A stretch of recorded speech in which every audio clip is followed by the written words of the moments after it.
Hello, everybody, and I'm back with Coffee Break with Coachman.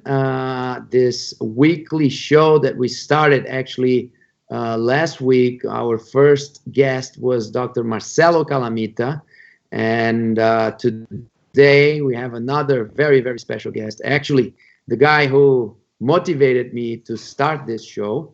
It's interesting because we are swapping positions. I was interviewed by him many, many times. And today I gave him this suggestion, since he's always interviewing people. I wanted to invert the roles here and pick on his brain and have him answer my questions.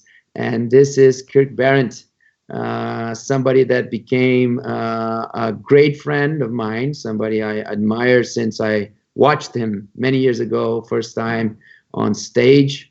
One of the number one consultants in the dental field. He has been helping dentists to succeed. But more than that, as you're going to see, he's helping people to have a better life. That's the main goal. And it's not only about numbers, but it's about balance, about being happy. Of course, making money, it's part of it, but it's not the whole thing. So I want to welcome Kirk. And thank you, my friend, for allowing me to have you as my guest today. Hey, I'm so lucky to be on. I like. Well, you and I have known each other for a while, and as we've been out there speaking, I always enjoy how we help dentists and dentistry. You and I both share the same passion for dentistry. It's an amazing profession. You get to choose how you want to work. You get to choose who you want to work with, and I don't know, it's just a lot of fun. And so as we put this together, you share the same vision. And one of the things I like about you and where continuing education is going is like, I think there's so much opportunity there for even the dentists that don't have all the tools and resources to provide better care for patients. And dentistry is not going away. People are going to be living longer. And now with the tools, and especially with what you teach in digital workflow, there's so many opportunities. I'll just probably say it a million times. There's never been a better time to be a dentist. Would you agree?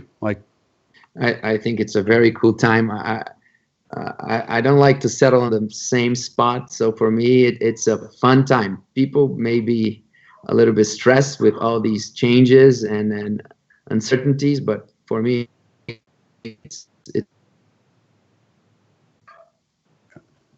yeah, it's always fun. It's always fun. So. I want to start, before we start to bring some very cool content. I know you have some thoughts that people will definitely enjoy about how to get ready for the future and to organize yourself to succeed.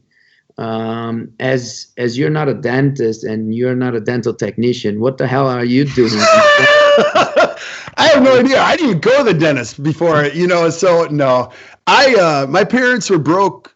Well, they weren't broke. I mean, we were middle class. We were good, family. My parents always just told me to work hard. So I had 3 jobs working through college. I worked at, I drove forklift at night, and I worked at an Applebee's restaurant. I always joke that I was a 3-time employee of the month at Applebee's. So whenever I drive by Applebee's, I say to the kids 3 times, and they're like, "You're so weird." And I'm like, "Hey, I loved it. I love taking care of people, love doing all that." And I worked at a Champ Sports Bar. And so I don't know, I just got a chance to work with people. And I think it's a great opportunity for everybody. I think serving people, I loved it. I absolutely loved it. And I had some dental technicians. Background, your education background. My education was all in communication and business. And so when I was getting ready to graduate, I had a dental lab owner come in. His name was Dr. Bob Pop. He was awesome. He'd sit down at the end of the bar and he'd say, "Hey, look, you'd be great in a dental office." I thought, no, dentists are weird. I don't want anything to do. But I was younger at that time, and he was an incredible entrepreneur. And so he said, "Come on in." I was 22, 21 years old. And so he taught me everything. And he built a supply company on the back of a dental laboratory, and it was just great to watch him build processes. And we had a simple list of products.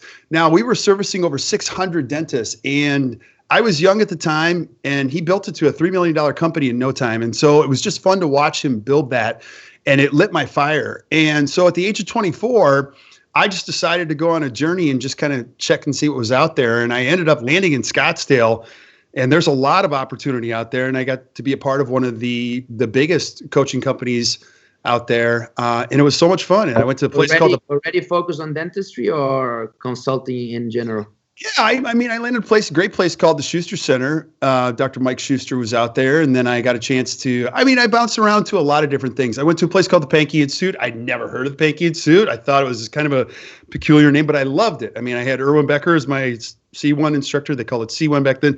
Then I went to the Dawson Academy. I actually went to a course at the age of, I was probably 24. And I remember I had a mentor, and he said, you're going to go see a dentist talk for 3 days. And the dentist was 64. So I'm 24 and I'm like, I'm not going to watch some 64-year-old dentist talk for 3 days. Because what I know now is that when you're in your 20s, you have it all figured out. And then you turn 30 and you think, man, there's a lot I don't know. And then at 40, you wonder if you know anything. And so that doctor was named Dr. Peter Dawson. And I'll never forget, there was 400 people in the room. And I took so many notes. I actually still have the workbook from the first course. And I wrote him a handwritten note. And you know what he did? He wrote me back. I was like, no way. And then Frank Spear had a course called The Practice of Excellence. Some of you watching, you went there. I went through that thing like 8 times. And I had I was a kid. I didn't have any money. So Frank Spear would let me come for free. And so I was like, oh, this is so cool. And, hanging out in these, you get to see this, Christian. You hang out in enough of these places, and then I got involved in the Seattle Study Club. You just meet the coolest people. That's how I met you. Seattle Study Club. I mean, I can tell you that's an amazing start in dentistry. It's the dream of every young dentist. You start from Pankey, Peter Dawson, Spear, and Seattle Study Club. That's a strong start. You can probably do some good dentistry yourself, huh? No, people always ask me, would you be a dentist? I'm like, no, because I hate this.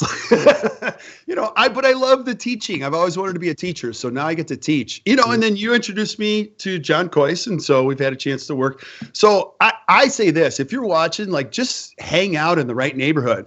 I mean, I get to meet a lot of people just showing up with you at places. I mean, they have velvet ropes at rock, star concerts. I can just go in on your coattails and I get to meet the coolest people. So I don't know. There's no magic to this, but I think if you love what you do, just be intentional about showing up at the right place. I mean, even Dr. John Crane from the Dawson Academy, I'd heard about him. And in 2005, I sent him a series of emails. I go, look, we're going to be friends.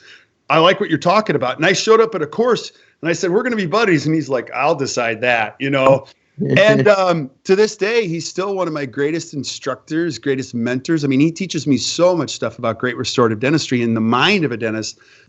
So I don't know.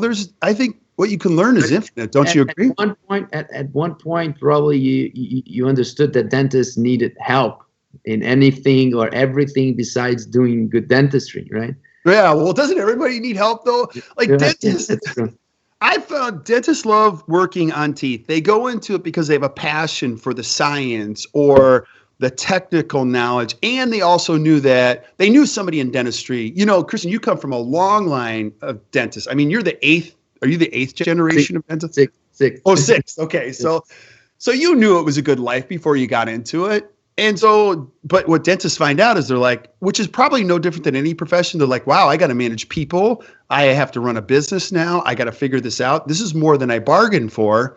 And it can be often challenging. But the other thing that people don't understand is dentists can make a lot of money and they can also have a great life if you get all the algorithms right. So I'm kind of a weirdo. I love the algorithms. I love studying how great practices work.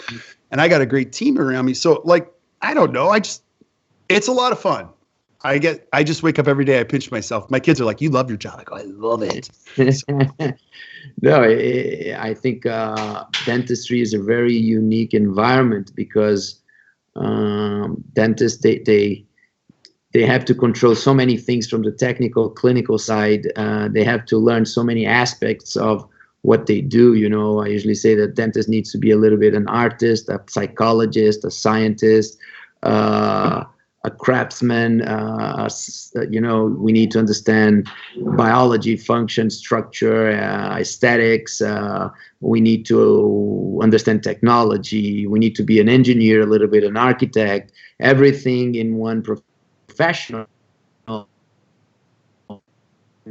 With this new market ahead of us, we also need to learn how to manage a company, how to become a leader, how to influence people, a marketeer, how to understand decision making, choices, body language, and a salesman, all these financial aspects, how to invest, how to structure your management strategies, how to create buying power, how to address companies, how to make good deals, how to plan an exit strategy, how to handle corporate world.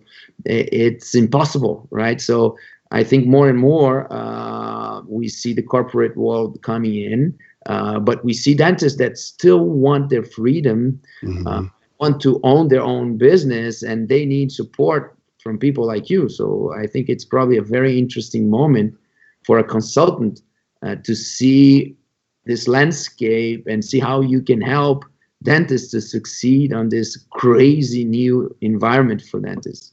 Yeah. And even in my business, I mean, we're consultants. I have to have a consultant. So we have a consultant or coach. She slaps me around on Mondays and I'm like, oh my gosh, she just gets me straight, because oftentimes I can be too emotional around the issue. I can't think straight. So everybody needs, and as human beings, we're not designed. God didn't design us to reach our potential by ourselves. We need the help of other people. It's really hard to have a baby without anybody else. I mean, we could create an argument for that, and it's hard. You can't create a dental practice. You need the help of people around you. So you need help. And these people have been there before you. Howard Ferrand says it all the time. Do you want to feel better? Then hire a coach, physically. And if you want a better business, hire a consultant. They know what they're doing, and so I'm not saying it has to be us, but you got to find somebody who's like, don't do this. That's dumb. Because you're going to save 30 years of your life trying to figure it out yourself. So it's just a great time. The other thing I would say to what you said too, Christian, is very few dentists ever go broke. I don't know what it's like in the rest of the world, but 0.5% of dental lending notes fail in the United States. 0.5%. That is crazy low. That means very few dentists ever go broke. I mean, you have to do something so dumb to go broke in dentistry, because you can still screw up and make a lot of money. I mean, it's a wonderful profession. Don't you think that is changing? Because now the investment will increase, because a modern office, to succeed, there's so much technology coming up. You need to make much bigger investments. Yes. The corporate world is owning clinics and they are doing investments. So the consumer will compare, you don't have this technology. You don't have this system to diagnose my problems. Right. You don't work with this kind of sophisticated solution. I'm not going to come back to you. So the dentist needs to incorporate all these things. It's going to be hard to keep up. Running a dental office will become, the profits will drop. You said dentists don't go broke, and they didn't until yesterday. One of the reasons is, I usually say that because we sell the best product in the world, the smile. Yes. It sells by itself. Mm-hmm. Second, we have the best profit margins ever. Yes. My grandfather never had to worry about all these crazy strategies. He just needed to do his good dentistry and he had a great life, Right. But with all this pressure, profit margins will drop, investments will raise to keep up with the standards. So people, in my understanding, in the near future, you're going to start seeing dentists making a bad decision and disappearing from the market or going bankrupt, or selling their offices with a much smaller amount of money that they expected, or that they felt they deserved. So I think they will need more and more consultancy on how to pick the options, and how to prepare themselves to be where they want to be, Yeah, I totally agree. Two things. I totally agree with you. The ante to get into the game is bigger now. You just have to ante up more money to get in and to get out into the real world. And the second thing is, when you talk about competition in this world, people are using data to beat everyone else. These large DSOs, and you look at the insurance companies, they're looking at data tables all day long. Some of the best managers in DSOs that manage 1,000 practices, they're looking at hygiene reappointment percentages across the board, and they're making adjustments, while other dentists are just saying, hey, did we collect enough? I'm going home. Do you know what I mean? And so, yeah, they're beating them by 1% here, 1% here. So I think as a dentist, you're totally right. You can't stick your head in the sand anymore. You've got to know your business. No different than being a great dentist. You've got to have the digital workflow. You've got to have the technology now to be able to provide care at a very high level. And I think dentists are up for that. I think they get it, and I think they're up for it. And I would say that's for every business. You got to know your numbers. You got to know how to run a business, or else, you won't be in business for long. Yeah, I think it's all about choices. I usually say there's no right or wrong. You just need to know where you want to be and then prepare yourself to be there. The options are very clear, or they should be clear. I don't think most of the dentists have that very clear vision of the options, but either you become a very, very high-end boutique office where I usually compare it to a Michelin 3-star restaurant, where you don't have so good, you're so special, you're so unique, you're creating such a special experience and results that people just come. The problem is that this represents, in my understanding, less than 1%. Michelin restaurants are less than 1% of all the restaurants in the world. Right. And the problem is the ego of the dentist, because every dentist I talk in the world, they believe they are part of that 1%. They say, sure, I don't have to worry because I'm there, but I'm worried about my friends and colleagues because, that's the future. And I say, okay. And then I talk to the other one and the other one, and everybody's at the top. So, but there's not space for everybody there. Yeah. If you're not there, you have to really prepare yourself to become an entrepreneur and a businessman, or you need to do your homework, create value, and create a very cool exit strategy, sell your office for good money, and maybe work for them without having the stress to run your business. In all these three options, of course, you can go academics or research. We're not talking about that. But on all these three major options, they need help. They need consultancy. They need strategy. They need to see the vision and prepare themselves from today all the way to the next 5 years towards that direction. Yeah, absolutely. And you said it really well. Like, you got the top and you got the bottom. But here's the cool part.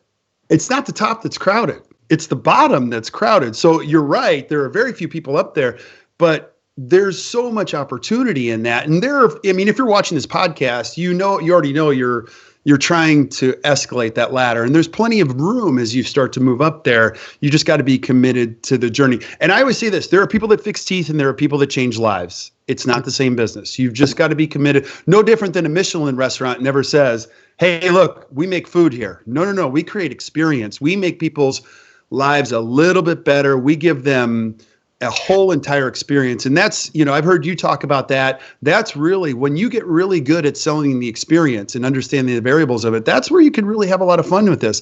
And my guess is, the big thing for everybody is discovering why you became a dentist in the first place. If you just want to make money, that's not bad. At least you know who you are. But I'm guessing a lot of people that are watching this, they went into dentistry for a different reason. They wanted to make an impact on people's lives. They wanted to do high quality stuff. They wanted to feel significance in that whole process. And that requires a different journey. That's a journey of intention. You got to reach out to people like you. You got to find mentors. You got to get involved with, a process. You got to even get involved in education. It's unlimited. I look at this as it's blue sky or blue ocean, however you want to look at it. The possibilities are endless. Definitely. The more changes, the more crisis, the more opportunities. It's actually, nobody knows exactly the perfect solution. The silver bullet. Even the corporations entering dentistry, and all the dentists are worried about corporations. And they should be worried because corporations will take over, but even corporations are figuring out themselves, making a lot of mistakes, not delivering the quality they expected, understanding, learning the hard way that dentistry is not 1 + 1 is 2, and there will be learning curve on their side as well.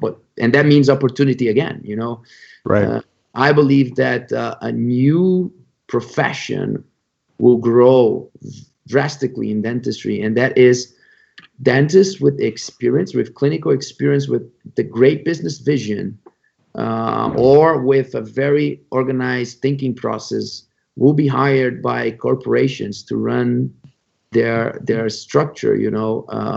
Amazing job description, I believe, and great opportunity, because they thought that just buying clinics was the solution. We know it's not. And we have so many dentists with experience that can help these corporations to create better structures. So, and again, when we talk, and these are things that I learned recently, by not meeting people. I was lucky to meet people like you. Many people outside dentistry, business vision, marketing business, vision, management vision. I'm learning so much. It's so much fun to enter your world and start to understand why things happen in a certain way, Yeah. Well, and Pete Dawson said this to me at the ripe old age of 24. I asked him the question. I said, what's the one thing you would say to a kid like me? Like, what's the one thing you've learned? You're 64. He's like, that's a good question. The one thing I've learned at age 64, now he's 89, or he's turning 89, is I never told myself I had it all figured out. He said, Kirk, if you're going to enjoy this profession, just always stay curious. Never say you have it all figured out, because number one, you never figure it all out. Number two, when you enjoy that journey of constantly learning, he says, I learn from my students all the time. And then lastly, he said, the dentists that you meet that have it all figured out, they're no fun to hang around with. You don't even enjoy 5 minutes with them. Like, those are the people you're like, stay away from that guy. So I love the learning process. And you and I, we were together at the Seattle Study Club Symposium. Like, I just like to be there because of the residue that comes off of everyone else. You know what I mean? But by osmosis, you're just going to pick up on so many incredible things. It's just, all those processes are fun. So going back a bit in time, you created Act Dental, right? Yes, right. That's the name of your company. Yes. Right? And that's the company that runs all the consultancy. Explain me a little bit about how you started Act Dental and what Act Dental does today. Well, Act Dental didn't start as that. We had a whole bunch of different names, and I don't know that the name stands for anything. It used to be Advanced Case Training. Everybody asked me that, but the domain was available, and one of my friends. By the way, do you call it Act Dental or ACT Dental? Act Dental. Dental. So, and basically what we do is we're a consulting company for dentists. We do coach. We really subscribe to coaching, because coaching gets you to think. Consultants tell you what to do. Coaches get you to think. And I want our people thinking. Now, there are times where we just have to be consultants and tell people what to do, and that's fine. But I want them thinking. I want them making decisions on their own, because I don't want them to be dependent on us. I want them to grow our goal is to grow leaders, not to make them dependent. And so this is our 21st year of business, and our companies, we're relatively small, and it's just grown. And I'll tell you the secret. If you want our secret sauce, it's just this. It's the people. You find great people, and then you get out of their way and you let them do what they do, and you go, yes. Because I suck at so many things, Christian. I'm terrible at a lot. But when you find great people that can do the things really well, and you can create a great culture, everything kind of takes care of itself for the most part. What are the things you do very well and the things that you suck, as you said? Oh, me personally? Yeah. Well, I'll tell you, I'm bad at follow through. My wife would tell you that too. But I love the ideas. I love inspiring people. I love the movement. I can lead the charge. I can give me a microphone and put me in front of 1,000 people. It's my favorite thing in the world. Put me in front of a spreadsheet, and I'm miserable. Do you know what I mean? If you ask me to, I tell people all the time, people come up to me and they go, you're terrible at email. I go, I know, because I want them to know, you're not going to get the best from me in that. So when it comes to building your business, you've got to look at this. What am I really good at? And Dan Sullivan, who's a great coach that I've used in the past, he calls it your unique ability. You just find out what you're really good at, and you spend all of your time doing that. And then you build systems and surround yourself with people that can do these other things.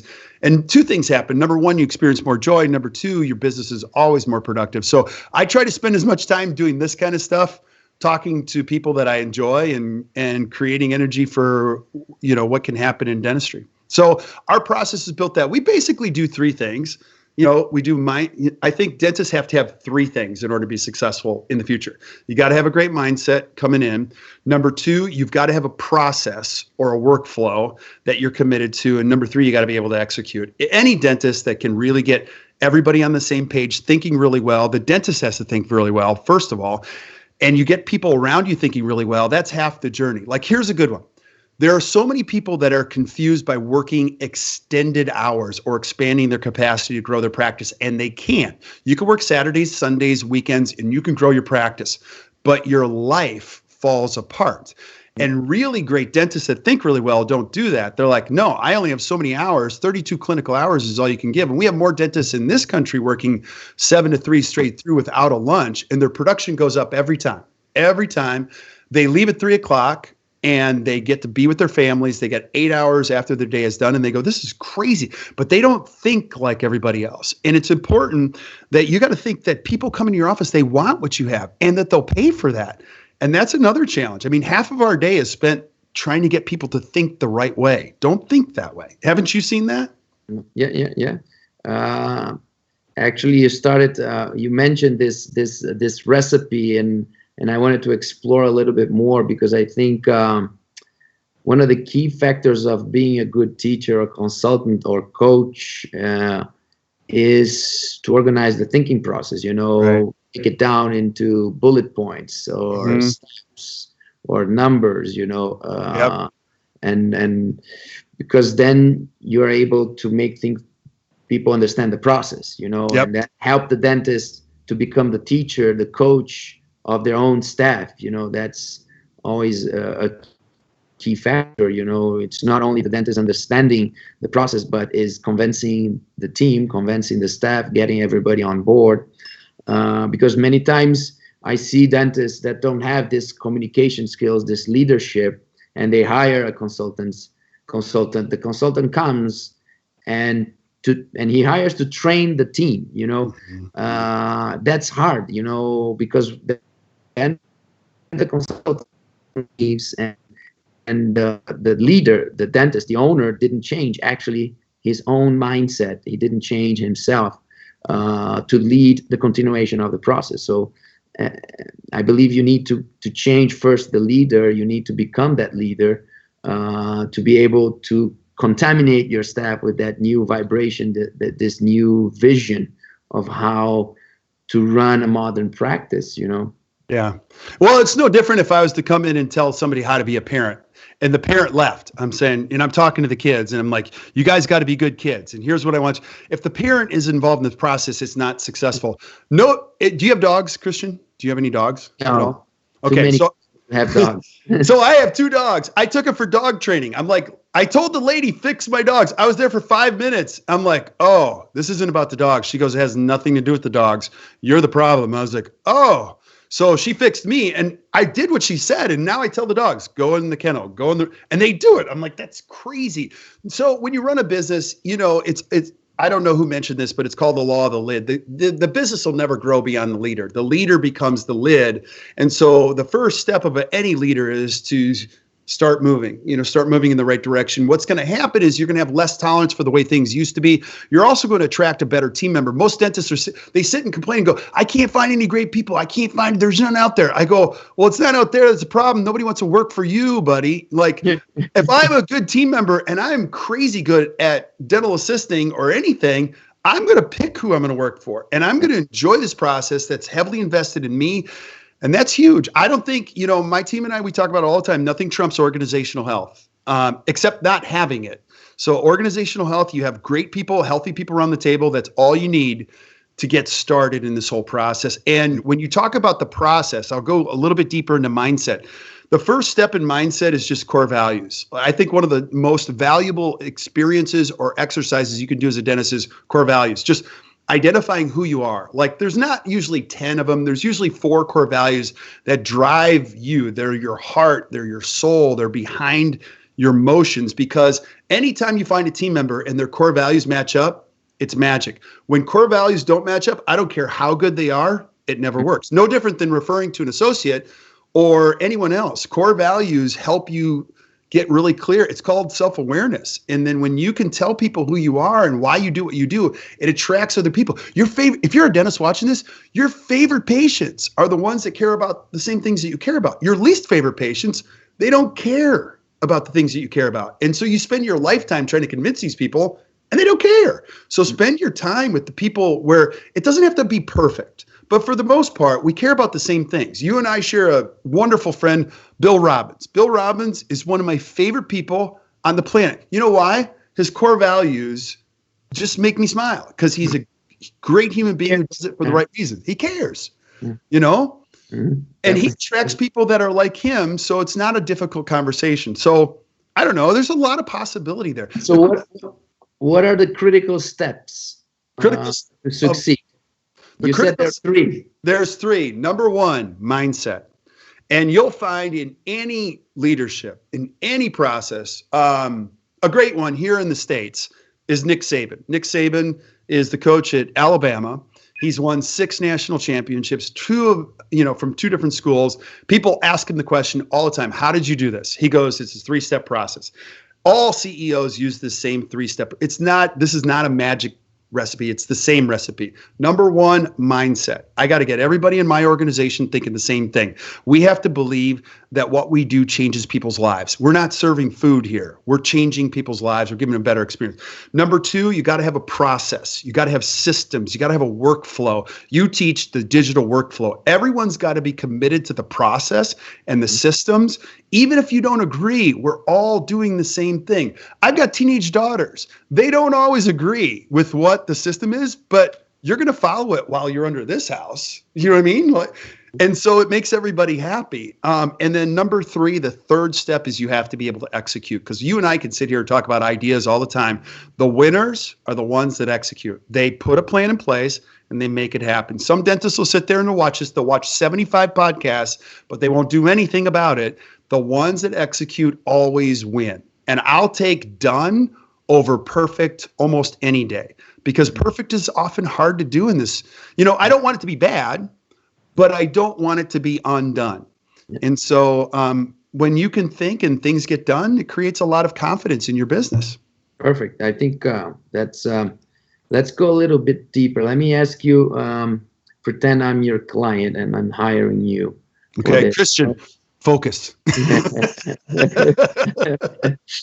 Mindset, processes, and execution.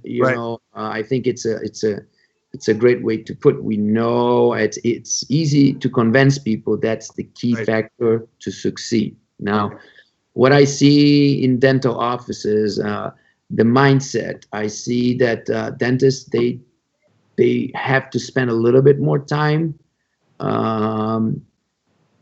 with their employees, with their staff members, in terms of really understanding if they feel the same purpose, if they are proud of working for them, many times the owner of the office and the 5, 6, 10 employees in that office, having a holiday party, twice a year or something like that doesn't make that magic happen. No. And when I ask dentists, I say, what makes you special? Why clients are choosing you, And that's a tough question by itself. But even if the dentist can answer that, what he thinks is special about himself, I realize that usually the staff doesn't understand that, So if I take the owner, the dentist, away from the room and I ask the staff, they say, what makes this office special? Why people are choosing this office? Most of the staff members, they have no clue. They say, I don't know. I just work here. I do my job, But what is the purpose? Why are you of this office? I said, it's okay. It's not that I'm proud. It's just a job, That's when I see, very few offices you walk in and the whole staff will say, I'm so proud of being here. The purpose is so clear. And whatever the dentist says that makes that office special, if you remove the owner and you ask the same question to the employees, they will all answer the same thing. What makes us special is this, this, and this. Right. That is so clear. The message goes through so well. So I think that we need help from people like you to create this connection and create purpose, and mainly make owners spend more quality time with their staff. Yeah, and I think if you want to go really specific, I'll go super specific, because somebody might be watching. Okay, give me the recipe for how do I create that. It's 3. I think if you see how everything always breaks down in 3s. I don't know. Ramsey knows why, but I don't know why. It's usually like 3 things. But if you want kids that don't, let me start at home first. If you want kids that don't do drugs, statistics show dinner time prevents children doing drugs because real families that are real communicators that are committed to it, dinner time's not an option. In my house, it's not an option. You're going to sit and eat with us. Now, if you don't want to, you can go live in another family. Now, I don't mean that in a bad way, but the other thing, if you want to stay married, you know how this is. We travel. We got to go on date night. You got to have committed time. And then if you're going to create a great team in any business, you have to have committed time to talk to them, to learn with them, to grow with them. And most of our highest producing practices anywhere in the world usually do them on Tuesday or Wednesday mornings, because those are high productive times, and they start at a very definitive time, and that time never gets disrupted. It's your best thing. Your greatest asset to the business is how you think as a dentist. It's not your hands, because you're limited by this. Now, when you got a team of 10 or 15 people, it was easy when you had 2 or 3, because you'd go, just do what you do your thing. You can't do that when you have 8, 9, 10, because you lose the intimacy, you lose the connection with them, and they need a leader that's invested, that says, hey, look, I care. Let's work together on this. Patience. And so that's the first thing, is you've got to have dedicated time. The second thing I would say is this: if we're going to get super specific on mindset, you've got to make your team members first. People say all the time, patients are first. They are not. Patients are never first. It's a nice thought. It's never true. Great dental practices have team members that are first, and they make that super clear. You come before any patients, because when I have your back and you have that's a different magic. There are so many dentists that put the patients first, and you can see what happens. No different than if I put my kids first. You know what happens with that? Like there's got to be an order to every process, and you've got to give your energy to the things that matter most. And I think as a dentist, you got to tell them, you come first. You team members, everybody comes first. Let me add one more story. Howard Ferran, who's crazy, and I love him, One of my favorite things he does every year, he does this a couple times. Whenever a team member is violated by a patient berates a team member, he makes a scene. He goes, get out of my office. I don't ever want to see your face ever again. Nobody treats my women that way. And they all go, they all cry, because they're like, that's why I love this guy. Because he makes a point. You can't treat my women that way. Do you know what I mean? And they will kill for him. Like everybody's looking for the secret. There's no secret.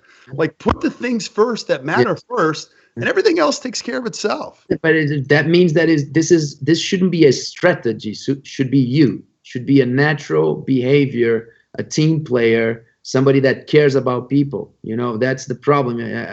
That's another problem. I see there's so much technicality and courses about how to become a leader, how to become charismatic, how to influence people, how to create teams and this and that, it's almost like I do a course. I don't have the skills. It's not something genuine inside me, but I can learn a couple of tricks. Right. That's it, and I see that happening in US, because there's the country where you have more courses about these things, and people go to weekend courses and they come out and say, okay, I learned how to become a leader. I'm going to apply these 6 rules, but I really don't care about people that much, or it's just very superficial. When you just answer, is not about strategy. It's like Howard is just the way he is. That's just me. It's a genuine care. It's really making people feel like you are a partner. You're not a boss. You're together.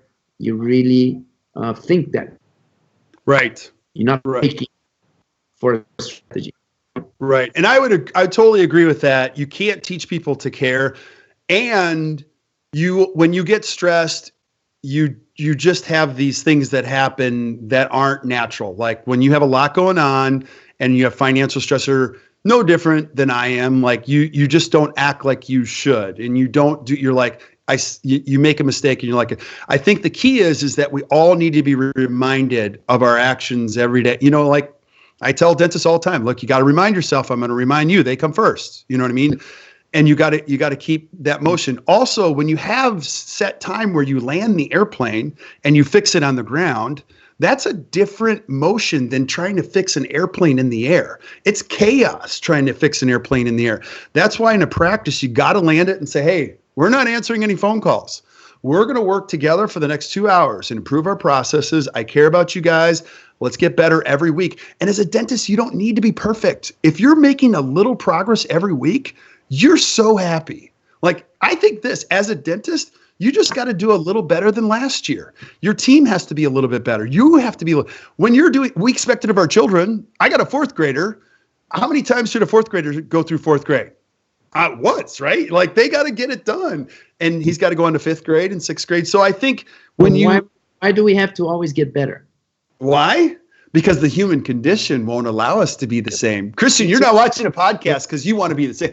You can't do a crown your first day out and go, yep, just like 30 years ago. Look at that. It's just the same, you know? Technically speaking, but the problem is that you want to be always better as a human being. The problem is that people want to always do better financially. Right. So what I see that is very tough on the Western world is that every year the number needs to be bigger, you know. It does. And why this is a need, you know. I had a great life last year, financially speaking. If this year is the same, why that is not good? You know, why do I need? Because there's just some space for the ultra achievers, you know. There's no space for everybody to be, you know, Tony Robbins, you know. Right. You go to these courses and they give the feeling that, yes, you can do it. You can succeed. Everybody can make it happen. And in the people's mind, succeeding means making more money, becoming more well-known, you know.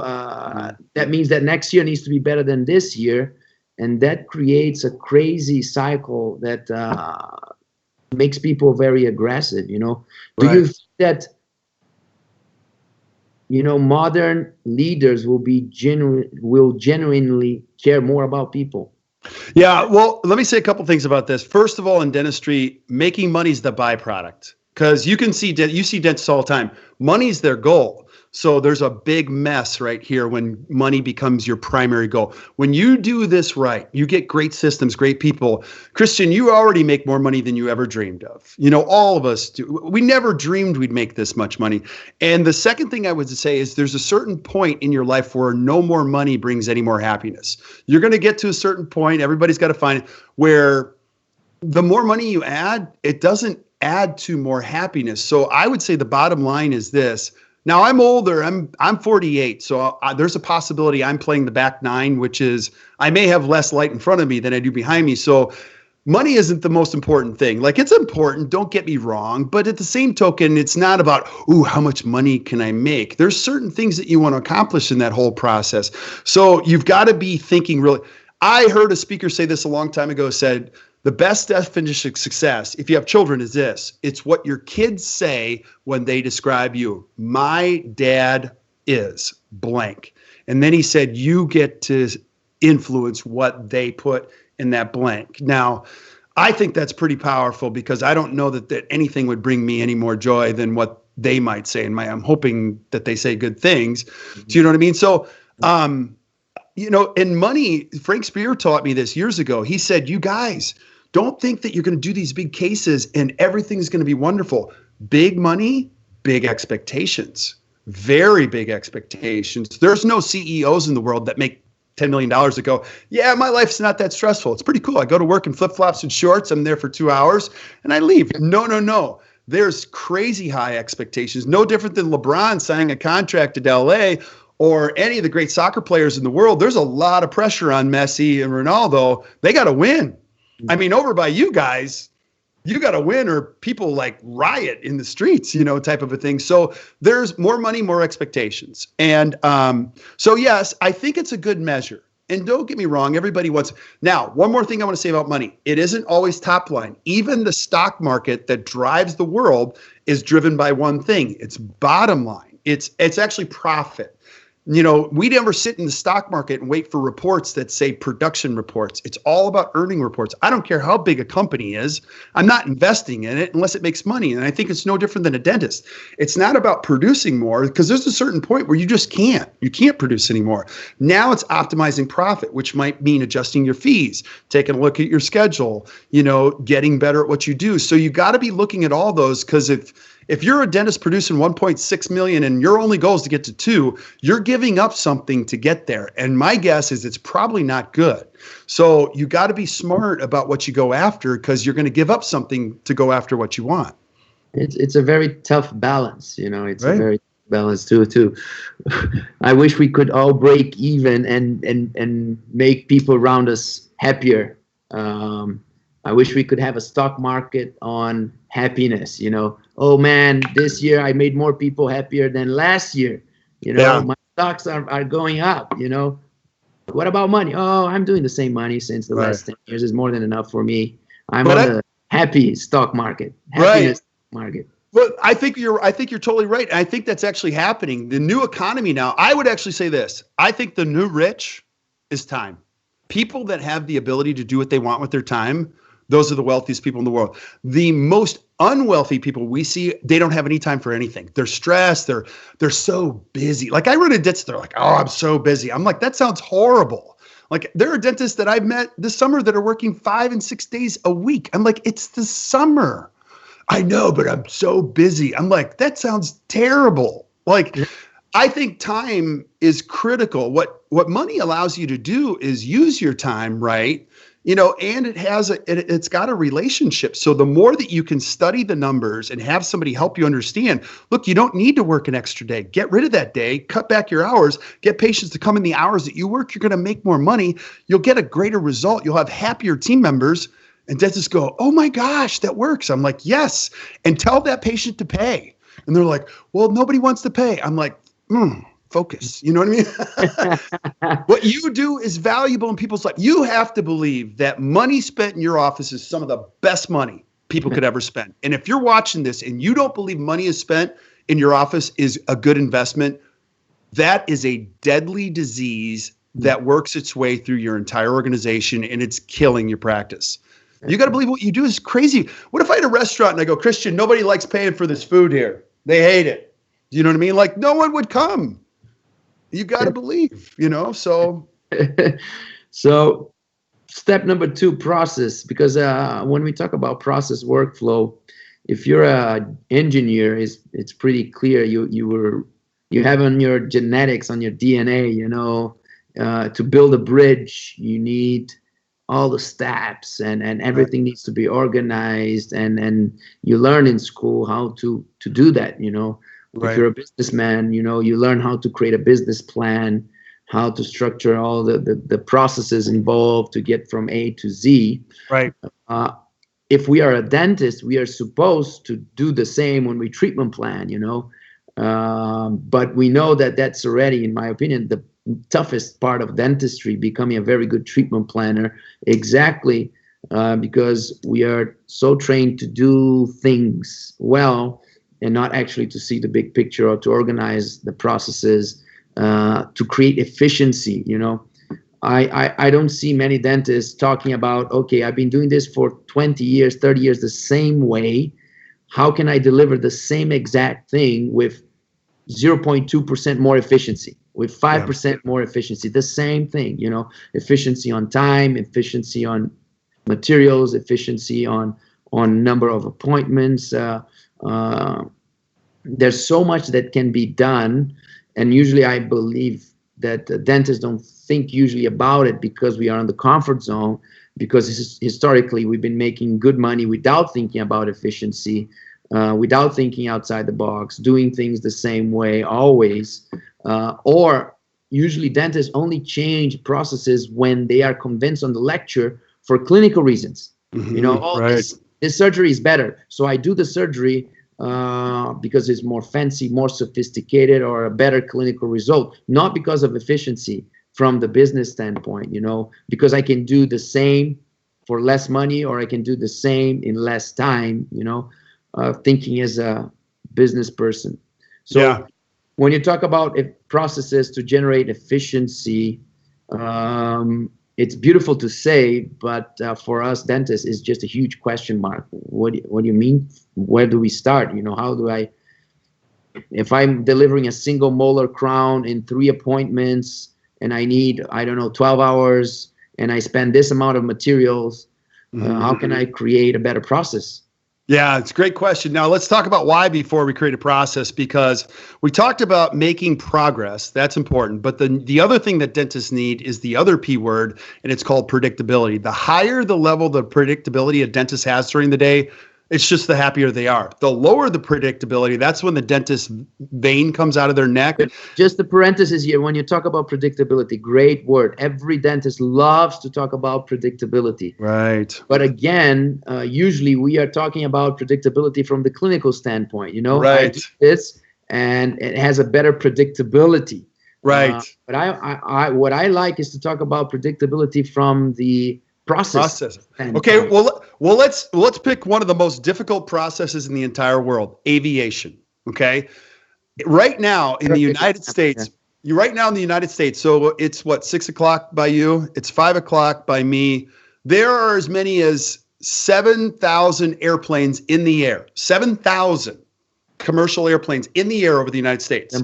John Coy said this: what if you had a 1% failure rate? How many plane crashes would we experience per hour? I mean, you would pick up your phone and go, wow, another plane crash, another plane crash, another plane crash. They have to subscribe in processes to a 0% failure rate, which means they find best practices and they duplicate them over and over and over again to a 0% margin. And every pilot has to fill out what's called the checklist. Now, you can do this 2 ways. You can do a written system or you can do a checklist. A checklist is often easiest. Now, take anything, financial arrangements, how you schedule. Every patient that we're seeing in hygiene, I want these 10 things done for every patient, every time, all the time. Your digital workflow works with a checklist. You can't skip a box and go, no, not today, because you're going to see errors down. Your challenge as a dentist is to design your processes, best practices around your business. Challenge. That's the challenge. If the recipes were ready, but they're not. They're not. And then and I'll give you the 5 questions about everything. We need to go back and find what we are doing, find out how to do better, create the process. I'll give you the secret to it. Here it is. You can design the perfect system if you answer these questions.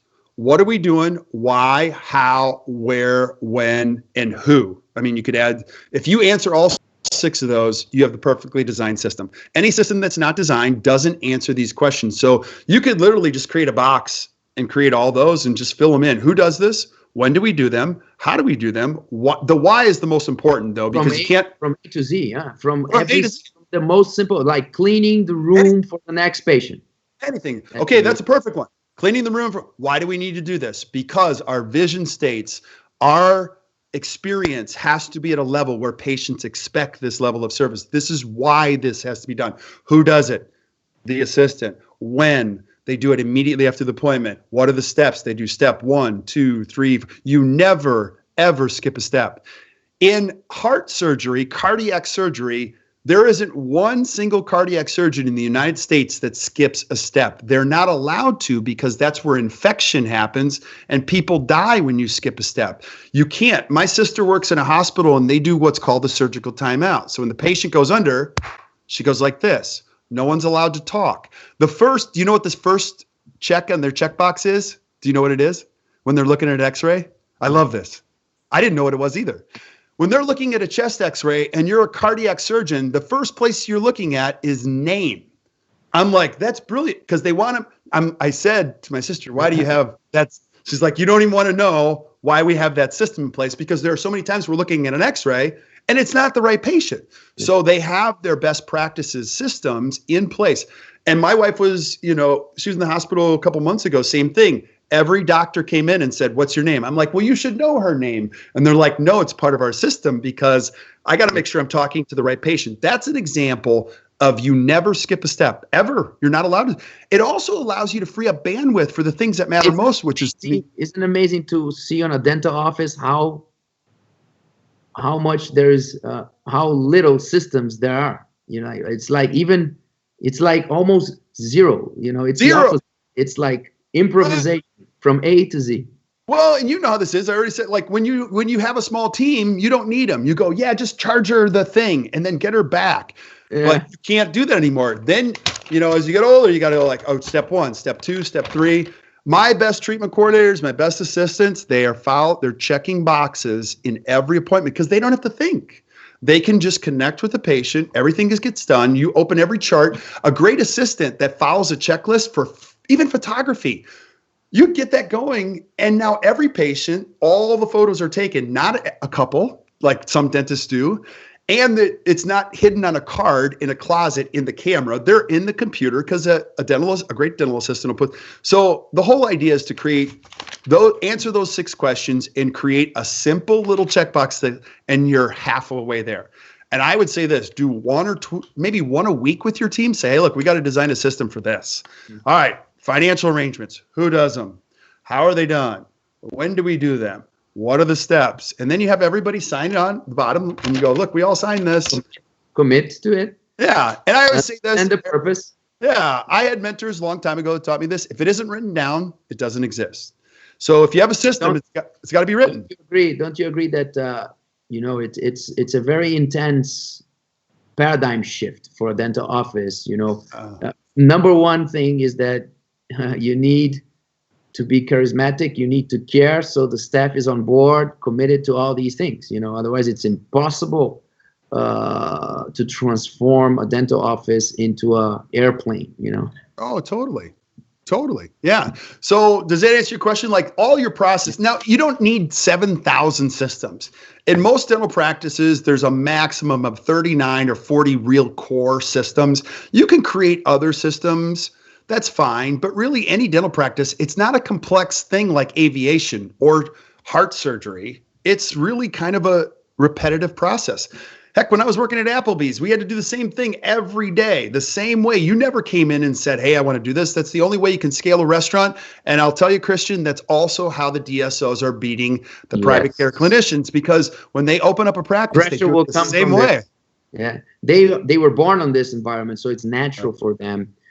Even though they're making mistakes now, they will fix those. Oh, yeah.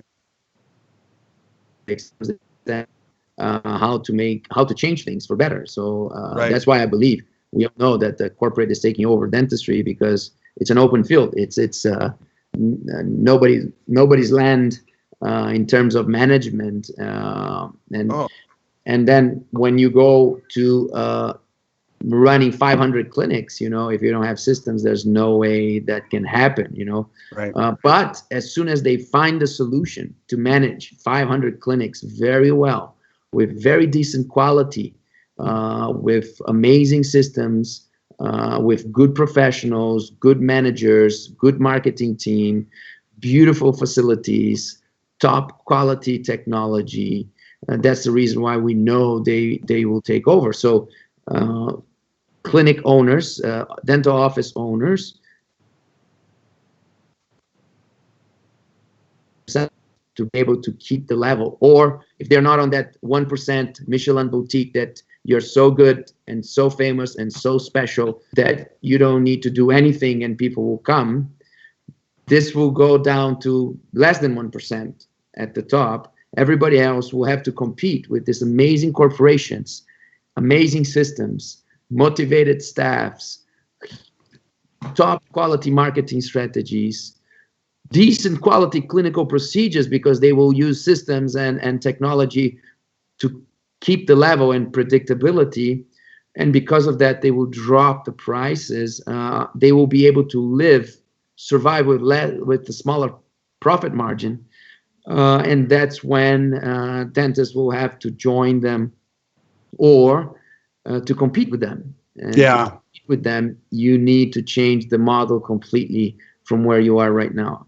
Yeah, and a couple things I would say that absolutely. And while a DSO can hire a process engineer, like an engineer that designs better systems, you don't have the budget if you're a private care clinician, but you can hire a great consultant that can come in and help you design great systems, and you'll be ahead. You hire a consultant. You hire a consultant for a consultancy. They hire for good. Imagine a DSO that has somebody like you, full-time job.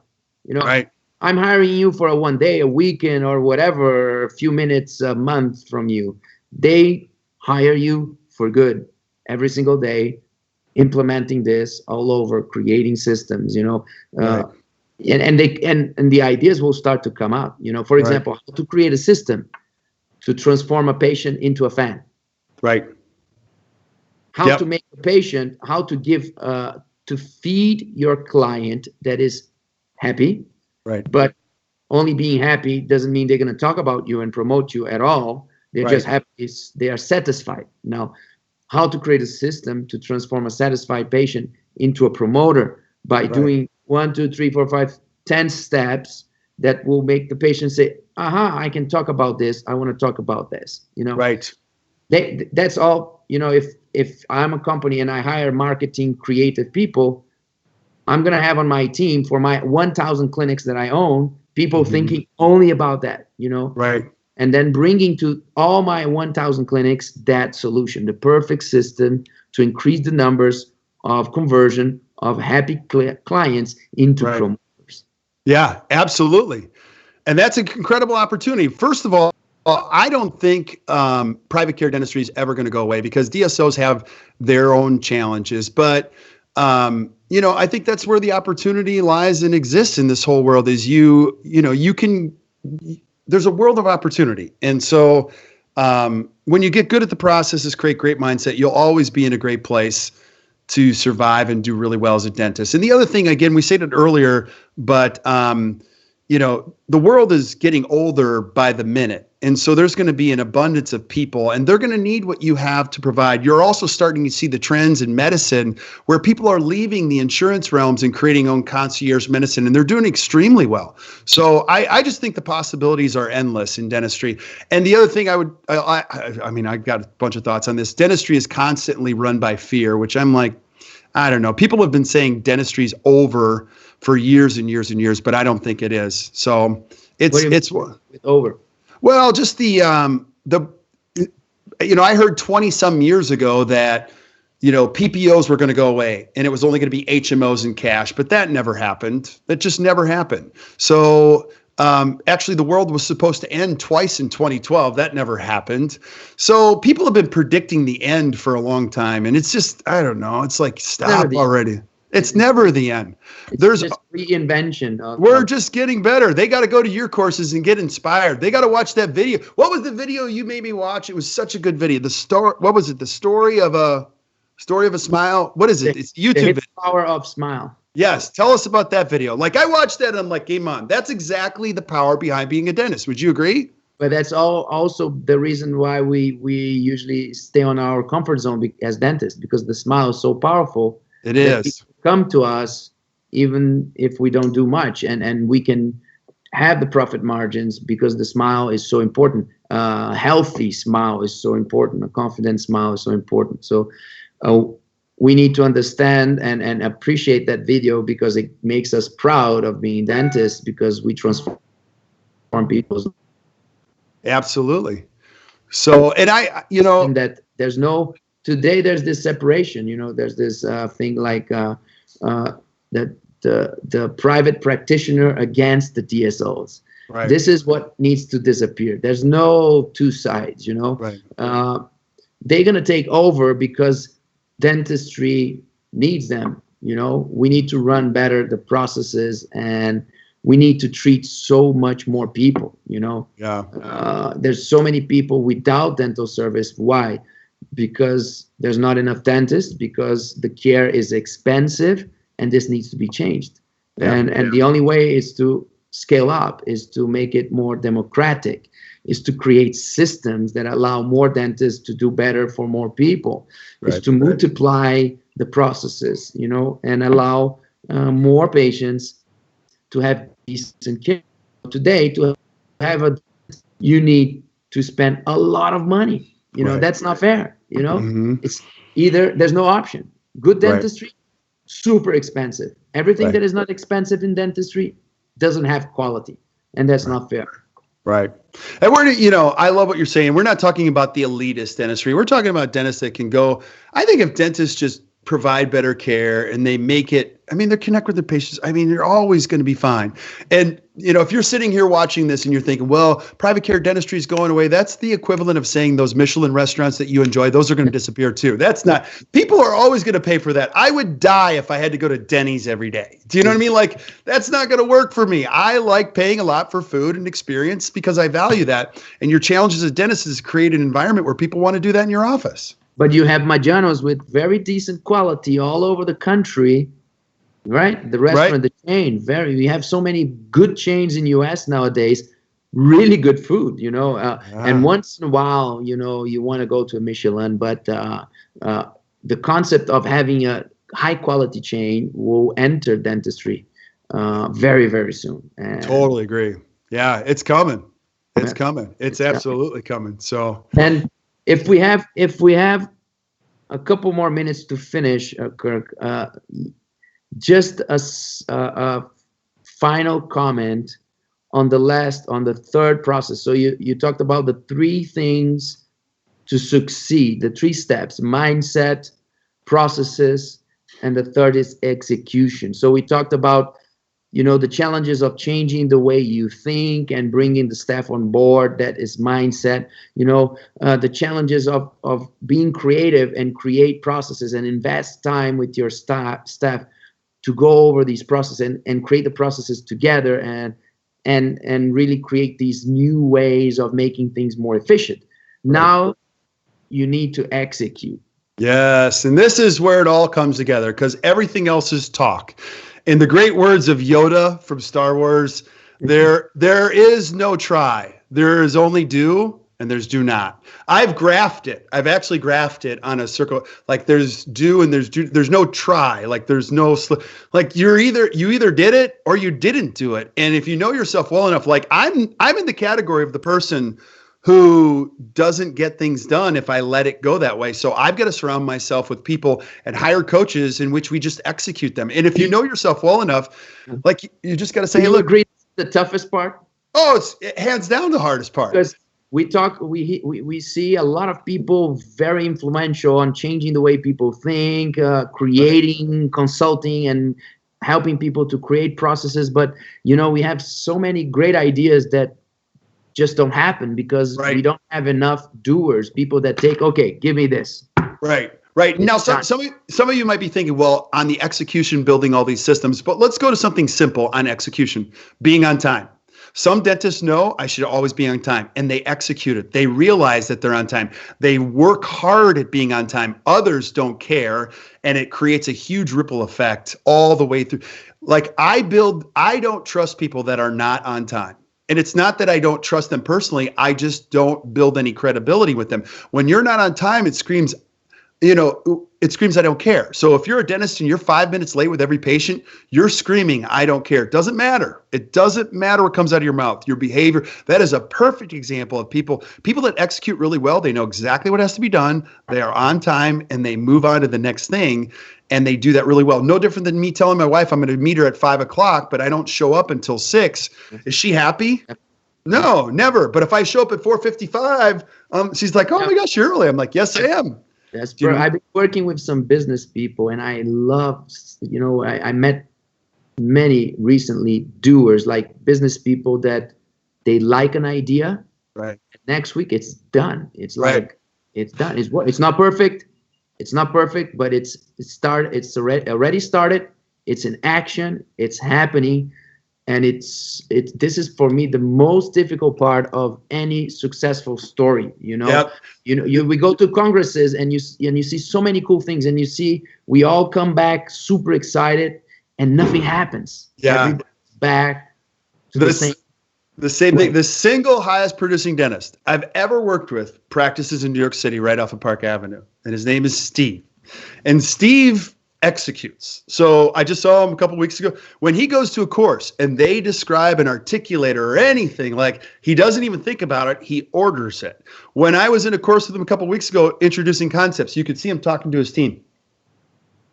Like, we're doing that Monday. Do you know what I mean? Like, there's no discussion. What do you guys think? Let's get a vote. Do you know what I mean? Like, he's just always executing. I love this execution attitude. Like, You okay? Meaning there's no way out. If you say yes right now, if you don't agree, you better say now. Right. I don't agree. Let's not do it. Because if you agree, it's going to happen, and everybody needs to do their part, you know? Right. Right. And they also build a high level of trust for him because they're like, okay, what he says, he does. So game on, you guys get ready because he's going to be on fire. You know, you need to be.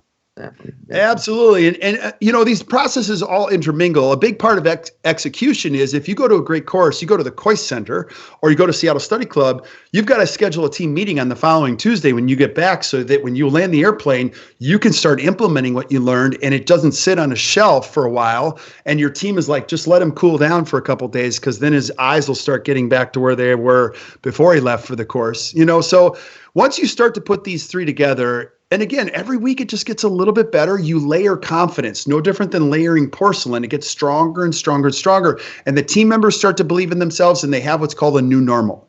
They produce a little bit more. They have a different conversation. It becomes the new normal. And it's a wonderful thing to be a part of. Great. The future's bright, my friend. Yeah. And where you're headed, I want to go. I want to be hanging on to your velvet rope. So I'll come join you at lunchtime with Coachman. And we were joking before we got on. Christian, of all the guests I've had, everybody's like, you get on. It's like our computers slow down like the Metro. I'm like, my phone is all hot, blowing up right now. I don't even. So I'm just crazy grateful to be part of your show, man. And I'm pumped.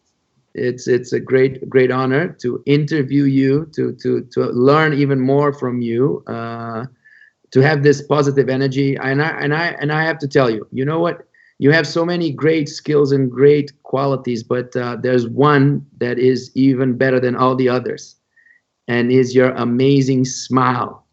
You have a smile to start with, you know, and that's your signature. And it just opens all the channels. It opens the doors, you know. The doors are wide open. People with such a smile, genuine, a smile that cares, you know. It's not the fake smile. So it just facilitates the process. It gives you extra minutes with people. And I think you would agree. It's the best outfit you can wear. Like of all the things you're going to wear today, wear a smile, because people like when I went to the grocery store this morning, this woman, she was so sweet. When she said, "Good morning," I couldn't help. I had to smile. I was like, I love that. Thank you. And it was like 7:00 this morning. So I think it's one of the best things that you can wear. And it's also one of the greatest things you can give people back. And so dentistry is it's the profession to do it. It's like I say, usually, even when it's bad, it's amazingly good. And brother. Always positive, always positive. Kirk, time flies. Already the longest show for me here, more than an hour. Hey, I had like 7 more pages of notes. Come on. We can stay here forever. We're going to hopefully do it again for sure. And let's keep moving, keep the momentum, keep the passion. Hopefully we will be able in the near future to spend more time together in person. You know, we are almost only virtual friends. We are always virtually connected. It feels like I knew you since ever. I know you since ever. So I hope in the near future to spend more time with you. I want to thank you for this idea of creating this show, of allowing me to start this idea for me as well. To thank Ben, the backstage, Super Ben, our AV expert. And I believe Ben should show up live here. Ben, maybe we want to see Ben's face. Where's Ben? Is he speaking already?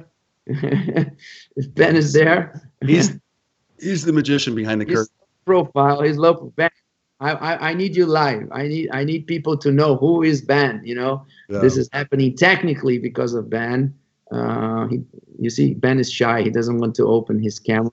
Do you forbid him of opening the camera? No, he can show all he wants. And he's a good-looking guy. Come on, Ben. You know, just say bye to everybody here. Look at that. We'll make it happen. Awesome. Okay, we're gonna get him back on the show, and maybe he'll wear a hat and glasses. And we will interview Ben and understand what it means being on backstage. Okay, that's perfect. Thank you all for watching. I hope this show will go all over, because I think it's precious information. And if you want more information, you have two choices.